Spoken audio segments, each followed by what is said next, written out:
आपको क्यों लगता है कि हम प्रोटेस्ट के लिए इकट्ठे होते हैं? हम प्रोटेस्ट के लिए नहीं, हम अदालतों को भी इंसाफ दिलाने आए हैं।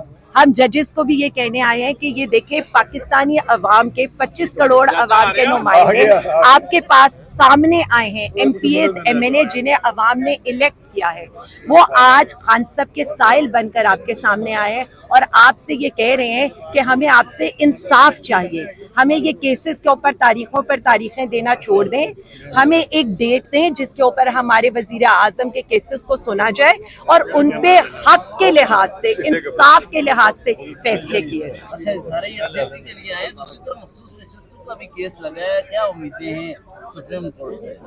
देखिए जी, हम बार बार यही कह रहे हैं कि हमें पता है हमारे साथ क्या हो रहा है अदालतों में, उसके बावजूद हम फिर भी आते हैं और हम आकर अवाम को ये बताना चाहते हैं कि इस मुल्क में अदलो इंसाफ का जनाजा निकल चुका है।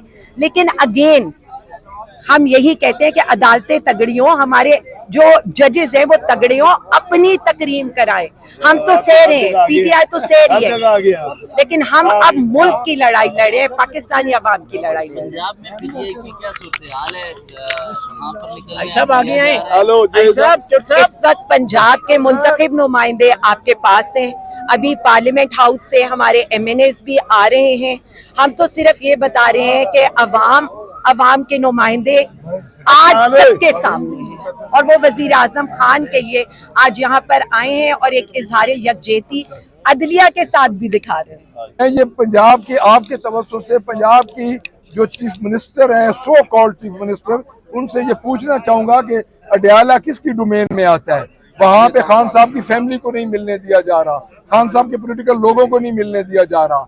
पंजाब की सूरत हाल इस वक्त ये है कि 7% वहाँ पे जो क्राइम है वो बढ़ चुके हैं।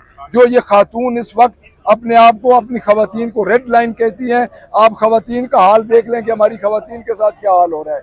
खवातीन पे 4000 मुकदमात इस साल ज्यादा हुए हैं, जिसमें गैंग रेप, ज्यादती और जो हरासा करने के मुकदमे थे।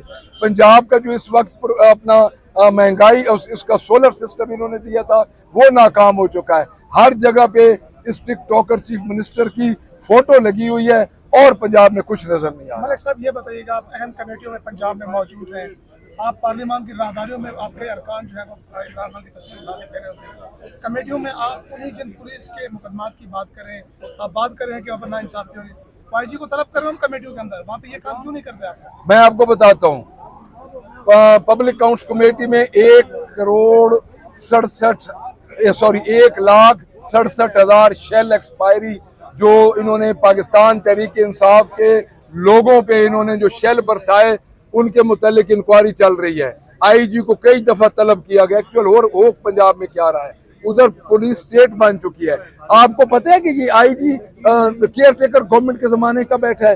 कभी ये पाकिस्तान की तारीख में नहीं हुआ कि केयर टेकर आईजी आज दिन तक बैठा हो। वो तो आता है चंद दिन के लिए, आईजी तो उनके कंट्रोल से बाहर है क्योंकि उन्होंने अपने गलत काम करवाने हैं।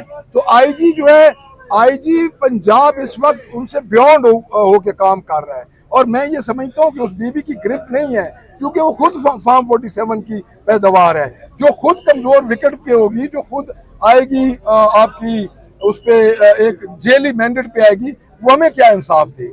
कभी मुलाकात हुई है सर आपकी बतौर ऑफिसर लीडर? नहीं, नॉट एट ऑल, हमने नहीं मुलाकात की क्योंकि हम उनको मैंडेट मानते ही नहीं है। हम उनको चीफ मिनिस्टर हम समझते हैं कि हमारा मैंडेट उन्होंने छीना है। देखिए, फील्ड मार्शल पहले अयूब खान बने थे, अब इनको दिया गया, कैबिनेट ने मंजूर किया है।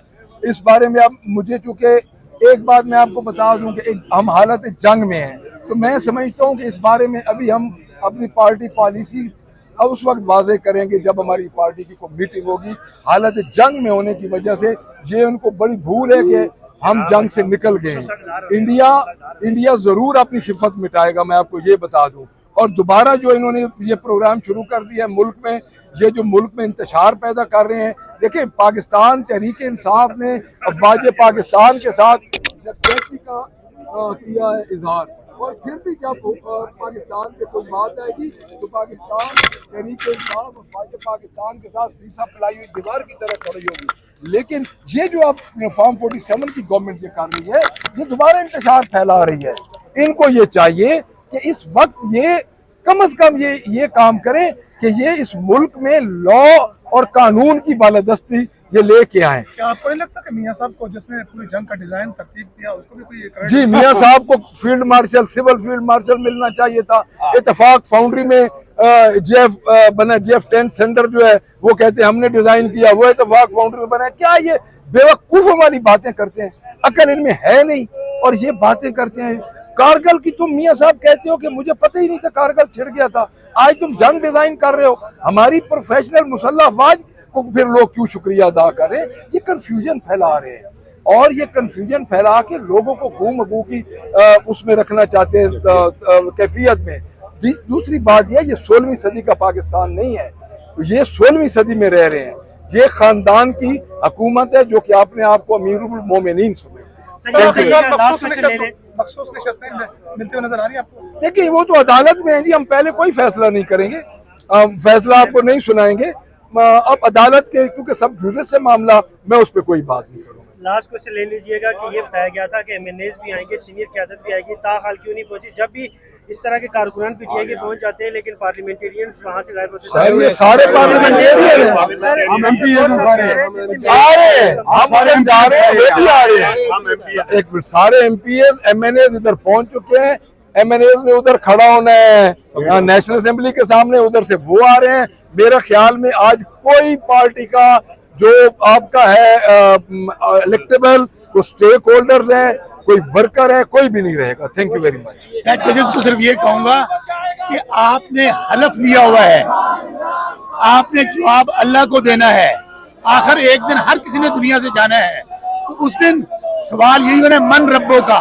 उस दिन जो ये दुनियावी रब है वो सामने नहीं होंगे, हर किसी ने अपने अपने अमाल का हिसाब देना है। इसलिए जो अदालतें हैं उनके ऊपर सबसे बड़ी जिम्मेदारी है कि वो इंसाफ का कत्ल ना करें, इंसाफ का खून ना करें। इन जजेस को सामना करना पड़ेगा, अवाम का भी और अल्लाह की अदालत का भी। सर आखिर में ये बता दी कि उस्तार में एक वाकया पेश आया है, स्कूल वैन के ऊपर दहशतगर्दों ने हमला किया। क्या कहेंगे इसके ऊपर? बहुत अनफॉर्चुनेट है, ये दहशतगर्द हैं।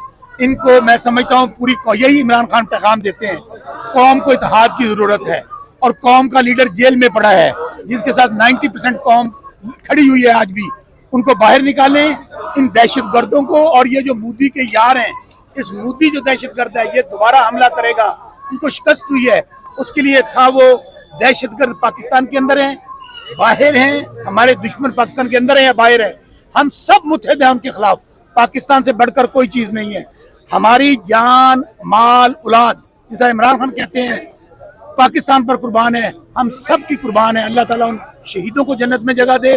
वो दहशतगर्द जो है इंशाअल्लाह वो तबाह बर्बाद होंगे और इंशाअल्लाह इन दहशतगर्दों को मिटना है। सर आखिर में ये बता दें कि नवाज शरीफ साहब जंग की हिकमत अमली कौन सा नवाज शरीफ, कौन सा क्या नवाज? कहेंगे इसके ऊपर? नवाज शरीफ ने मैं कहता हूं जितना बुज़दिली का मुजाहरा किया है, एक लफ्ज नहीं बोला उसने मोदी के खिलाफ, उसकी बेटी ने नहीं बोला। आज भी जब हम खड़े हैं हम मोदी का यार के नारे लगा रहे हैं और वो मोदी के खिलाफ एक लफ्ज बोलने के लिए तैयार नहीं। क्या ये लोग हमारे जो फौजी अगले मोर्चों पे लड़ रहे हैं उनका साथ देंगे? नहीं, वो साथ देंगे जो फौजी पाकिस्तान के साथ कंधे के साथ कंधा मिलाकर खड़ेंगे और दुश्मन को ललकारेंगे। ललकारेंगे किस तरह?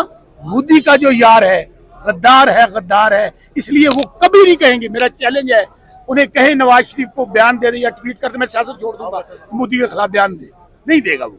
Thank you.